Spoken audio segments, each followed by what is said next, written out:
Hello दोस्तों, स्वागत है आपका एक बार फिर से हमारे एक नई वीडियो में।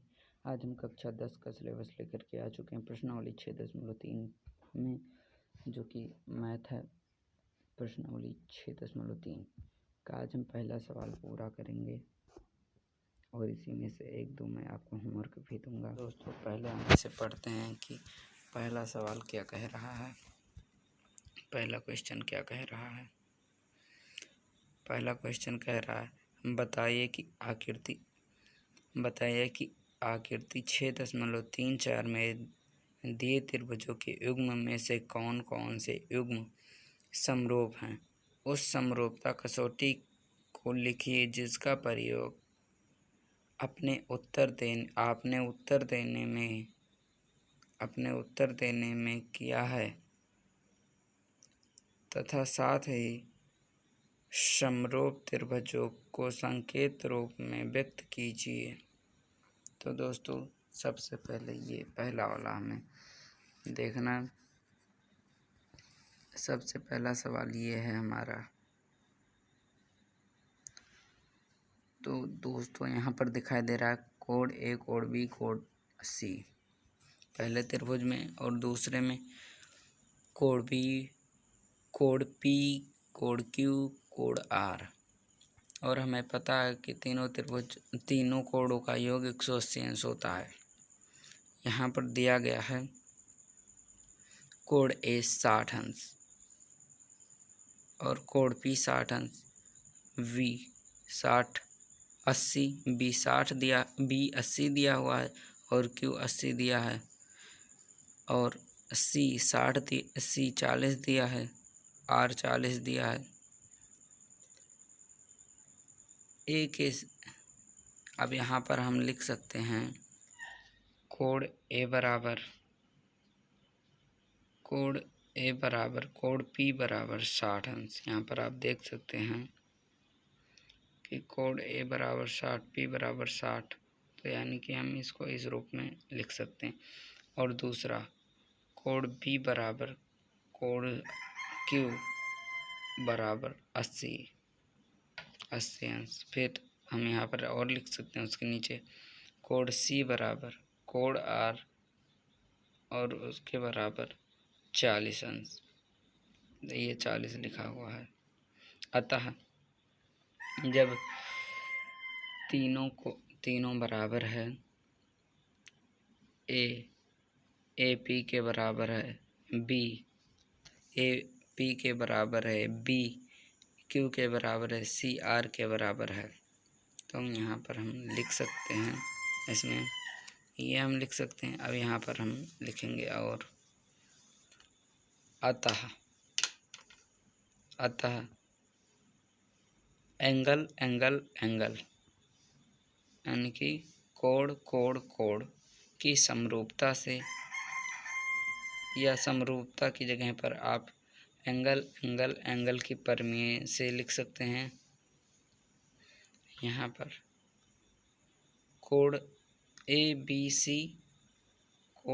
सी समरूप कोड पी क्यू आर, कोड ए बी सी समरूप कोड पी क्यू आर लिख सकते हैं। तो चलिए अब दूसरा देखते हैं। पहला समझ में आ गया होगा। और दूसरा देखिए, त्रिभुज ए बी सी एक दिया हुआ है और दूसरा त्रिभुज पी क्यू आर दिया हुआ है। तो यहाँ पर आप देख सकते हैं कि ए बी 2 दिया हुआ है और क्यू आर 4 दिया हुआ है, ए सी 3 दिया हुआ है, पी क्यू 6 दिया हुआ है, बी सी 2.5 दिया हुआ है और बी सी 2.5 दिया हुआ है और पी आर 5 दिया हुआ है। तो यहाँ पर आप देख सकते हैं जो छोटा वाला त्रिभुज है ए बी सी, अगर हम ए बी सी की सभी भुजाओं में 2 का गुणा करेंगे तो इसके बराबर हो जाएगा। तो हम इसे लिख सकते हैं इस प्रकार से। तो हम इसे लिख सकते हैं कि ए बी बटे Q R equal A B बटे क्यू आर इक्वल 2/4 यानी कि 2/4 यानी कि 2/4 बराबर 1/2। यहाँ से 2 से कट जाएगा, 2 एकम 2, 2 दूनी 4, यहाँ से आ जाएगा 1/2। हमने इस प्रकार से इसे लिख दिया। और अब चलिए ये देखते हैं दूसरा। इसमें AC बटे PQ, AC बाई PQ।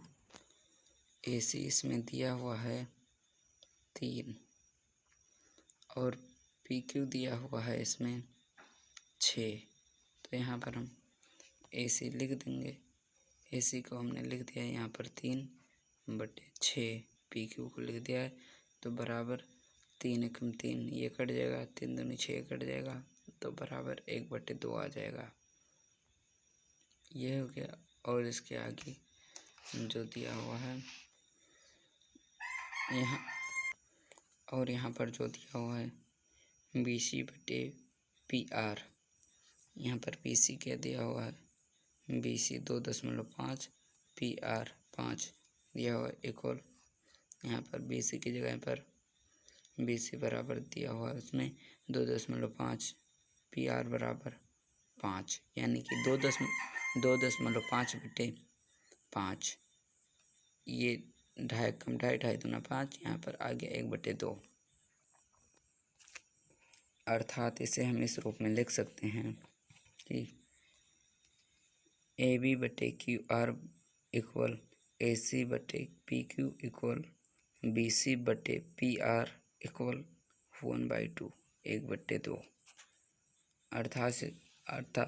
अतः साइड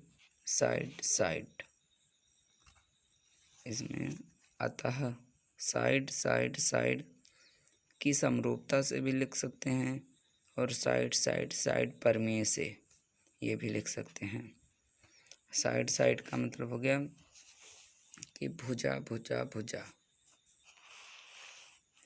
एंगल से होता कोण और भुजा और साइड से होता भुजा। तो यहाँ पर SS की समरूपता से या SS की प्रमेय से कोड ABC समरूप कोड QRP, ये दूसरा हो गया, समझ आ गया होगा। और अब चलिए तीसरा देखते हैं।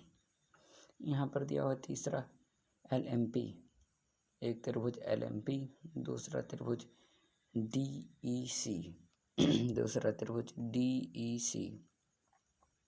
तो यहाँ पर LM बराबर 2.7 और MP बराबर 2 और LP बराबर 3 और DE बराबर 4 और DF बराबर 3, EF बराबर 5। तो हम इसे अब इस प्रकार से लिख सकते हैं कि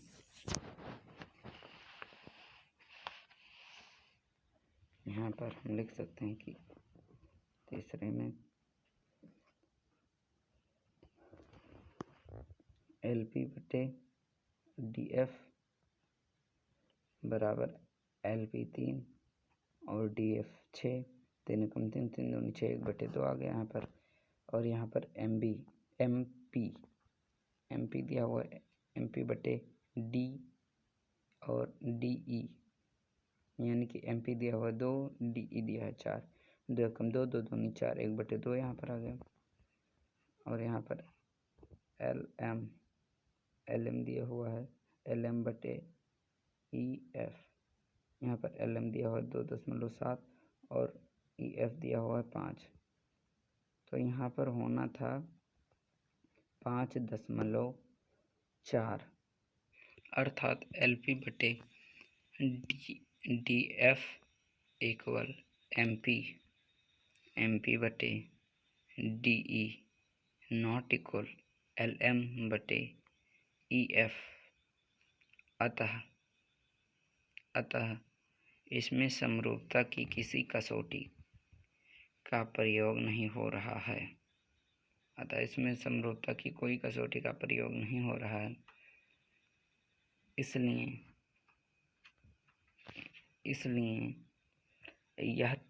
ये दोनों त्रिभुज समरूप नहीं हैं। और ये जो चौथा दिया हुआ है MNL त्रिभुज और दूसरा त्रिभुज PQR। इसमें MN दिया हुआ है 2.5 और ML दिया हुआ है 5, MQ दिया हुआ है 5 और QR दिया हुआ है 10 और इसमें कोड M दिया हुआ है 7 और कोड Q दिया हुआ है 70। कोड Q दिया हुआ है 70 और कोड M दिया हुआ है 70। तो इसमें तो ये आपका ये चौथा आप घर पर लगाएगा, मैं बता दे रहा हूँ। इसमें साइड एंगल साइड की समरूपता का प्रयोग करके इसे लगाना है। तो आइए अब हम लगाते हैं पांचवा लगाते हैं। यदि आपको चौथा ना समझ में आएगा तो आप कमेंट बॉक्स में कमेंट कीजिएगा, मैं आपको बता दूंगा। यहाँ पर दिया हुआ है पांचवे में ABC त्रिभुज ABC और दूसरा त्रिभुज DEF दिया हुआ है। इसमें पहले त्रिभुज में AB 2.5 और BC 3 और कोड A बराबर 80 और इसमें दिया हुआ है DF 5, कोड F 80 और EF 6। तो इसमें हम देखेंगे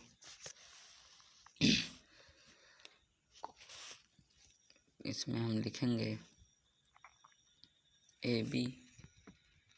AB बटे FD DF अर्थात 2.5 बटे 5, 2.5 दूना 5, 1/2 यहाँ पर हो जाएगा। फिर उसके बाद में इसके आगे लिखेंगे BC बटे EF यानी कि BC 3 और EF 6 दिया हुआ है। तो इसे काटेंगे हम तो 1/2 आ जाएगा। लेकिन इसमें कोड B नहीं दिया हुआ है, कोड A दिया हुआ है और इसमें साइड एंगल साइड की समरूपता लग सकती थी लेकिन नहीं लगेगी। इसमें देखिए यहाँ पर हो गया ये साइड हो गया, तो इसे एंगल रहना था, इसे नहीं, इसे एंगल रहना था। तो यहाँ पर इसे एंगल रहता तो यहाँ से हो जाता साइड एंगल साइड और यहाँ पर उसी प्रकार से सही से दिया हुआ साइड एंगल साइड। और इसमें जो आपको मैंने होमवर्क दिया है इसमें भी दिया हुआ है साइड एंगल साइड और इसमें साइड एंगल साइड दिया हुआ। इसलिए इसमें हम लिखेंगे आगे, परंतु इसमें कोड B नहीं दिया है, जिसके कारण इसमें समरूपता का प्रयोग नहीं हो रहा है, अतः दोनों त्रिभुज समरूप नहीं है। और छठवा जो दिया हुआ है एक त्रिभुज DEF और दूसरा त्रिभुज PQR। तो इसमें कोड D 70 अंश, कोड E 80 अंश दिया हुआ है, कोड F नहीं दिया हुआ है और इसमें P नहीं दिया हुआ, कोड P नहीं दिया हुआ है और Q 80 अंश और R 30 अंश। तो इसमें आप कहेंगे कि इसमें 80 तो ठीक है, लेकिन यहाँ पर 70 है और यहाँ पर इसमें 30 है। तो इसमें अब हम क्या करेंगे, आप जानते हैं कि तीनों कोणों का योग, त्रिभुज के तीनों कोणों का योग होता है 180 अंश। तो इसमें हम लिखेंगे कोड B, इसे आपको लगाना है घर पर, इसलिए समझ लीजिए code D plus code E plus code F equal 180 अंश लिख देंगे। तो कोड B और कोड E को हम जोड़ लेंगे, हो जाएगा 150। तो और 150 हो जाएगा तो उसे हम पक्षांतर कर देंगे तो कोड F बराबर आ जाएगा। पक्षांतर करेंगे तो घट जाएगा, पक्षांतर कर देंगे तो 180 में से घट जाएगा तो 30 हो जाएगा, F बराबर 30 हो जाएगा। इस प्रकार से देखिए इस प्रकार से यहाँ पर code D plus code E plus code F equal 180 अंश हो गया। ये डी कितना दिया हुआ है 70 प्लस 80, यहाँ पर डी का मान रख दिए हैं और ई का मान रख दिए और कोड एफ ज्ञात करना है तो इसे ऐसे लिख लेंगे। फिर इसे जोड़ लेंगे 100, फिर 150 हो जाएगा, फिर प्लस कोड एफ बराबर 180 अंश रख देंगे। फिर उसके बाद में इसे पक्षांतर कर देंगे, 180 में से ये प्लस है इधर तो माइनस हो जाएगा, इधर माइनस हो जाएगा। कोड एफ यहाँ पर 30। ऐसे ही इसमें पी का निकाल लेना है। फिर उसके बाद में इसमें लग जाएगा angle angle angle angle angle angle की समरूपता लग जाएगी इसमें।